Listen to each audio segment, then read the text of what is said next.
Economic Update CNBC Indonesia masih bersama saya Muhammad Gibran dan juga masih bergabung bersama kami Menteri Luar Negeri Republik Indonesia Ibu Retno Marsudi. Bu Retno, terima kasih masih bergabung di Economic Update CNBC Indonesia. Kita lanjutkan kembali dialog kita hari ini terkait kalau tadi di segmen sebelumnya kita sudah menyinggung seperti apa untuk bisa ketahanan industri farmasi dalam negeri kita, karena kita ketahui bahwa hampir bisa dikatakan 90% bahan baku obat-obat yang ada di dalam negeri kita semua berasal dari impor. Nah, ada tidak langkah yang dilakukan oleh Kementerian Luar Negeri untuk tentunya bisa, ya dalam tanda kutip, mengundang investor masuk, berinvestasi juga ke dalam negeri untuk membangun ketahanan industri farmasi di dalam negeri kita, untuk lobby-lobby dari Kementerian Luar Negeri seperti apa?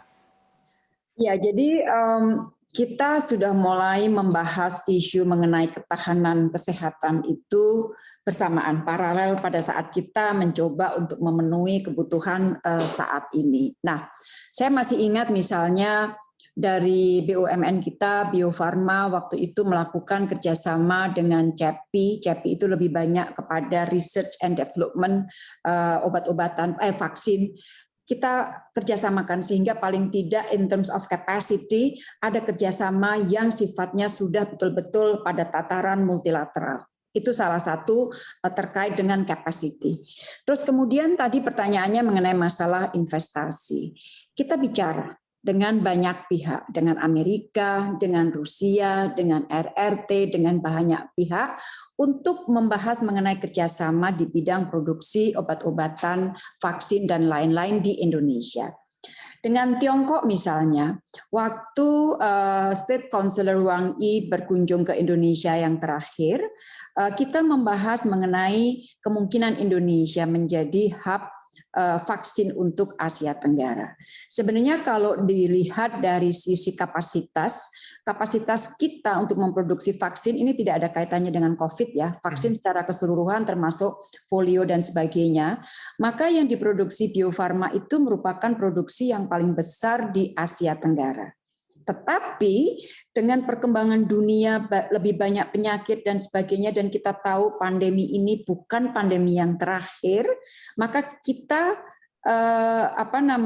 berpikir perlu adanya penguatan kapasitas. Nah, oleh karena itu kita mencoba berbicara dengan Rusia juga, termasuk kunjungan Menteri Luar Negeri Rusia baru-baru ini, dan ini sebenarnya bukan pembicaraan kita yang pertama, tetapi beberapa kali kita sudah bahas melalui telepon bagaimana misalnya kita bisa bekerja sama dengan Rusia untuk produksi vaksin misalnya. Demikian juga kita juga melakukan beberapa pembicaraan dengan produsen atau dengan perusahaan-perusahaan farmasi yang ada di Amerika. Jadi kita betul-betul mencoba menjajaki dengan banyak pihak, sekali lagi dalam konteks untuk memperkuat ketahanan kesehatan kita untuk jangka menengah dan panjang.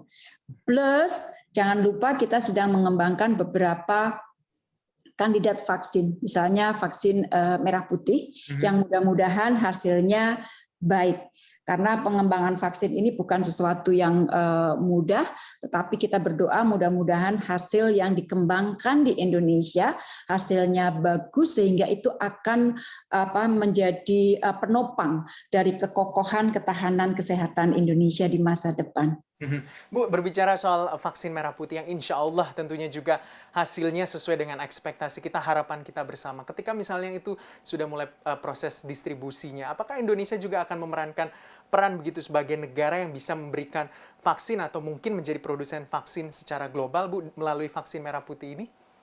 Saya kira iya, kalau kita misalnya memiliki vaksin bisa memproduksi dalam jumlah yang besar, sekali lagi kalau kita lihat track record dari sejarah diplomasi politik luar negeri Indonesia, saya kira Indonesia adalah termasuk negara yang bertanggung jawab, tidak hanya untuk dirinya sendiri, tetapi untuk dunia.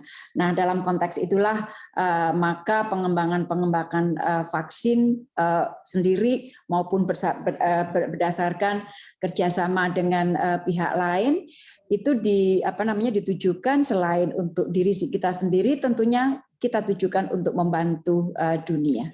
Betul sekali, Bu. Nah, Bu, mungkin saya mau tanya, Bu, terkait dengan seperti apa, Bu, pandangan negara-negara maju atau mungkin pemain industri-industri farmasi besar di global ini melihat potensi Indonesia yang begitu besar tentunya untuk bisa mengembangkan sebagai salah satu produsen farmasi yang terbesar mungkin di kawasan Asia Tenggara atau Asia. Eh, Misalnya dengan CEPI ya, CEPI itu kenapa setelah melalui sebuah proses due diligence akhirnya memasukkan Bio Farma sebagai partner untuk kerjasama, tentunya mereka melihat ada kapasitas yang dimiliki Indonesia. Saya contohkan bahwa vaksin polio, Bio Farma itu sudah mensuplai, saya lupa jumlahnya, tetapi ratusan negara, termasuk untuk negara-negara OKI. Itu vaksin banyak sekali yang disuplai oleh Indonesia. Oleh karena itu, kalau ditanya apakah pandangan beberapa negara atau calon investor terhadap Indonesia, kapasitas kita ada. Tetapi memang untuk sebuah negara yang besar seperti ini, kapasitas itu masih dapat dikembangkan, plus yang penting lagi adalah mengenai bahan bakunya. Karena kita punya kapasitas produksi, tetapi kalau ketergantungan terhadap bahan bakunya masih sebagian besar atau semuanya tergantung dari pasokan dari luar, kalau terjadi apa-apa, ada gangguan supply chain, maka produksi pasti juga akan terganggu. Jadi ini betul-betul kita coba dari hulu ke hilir, Mas Gibran. Untuk informasi lebih lengkap dan berita terkait, klik link deskripsi. Dan jangan lupa juga untuk download aplikasi CNBC Indonesia yang tersedia di Play Store dan juga App Store. Jangan lupa subscribe ya.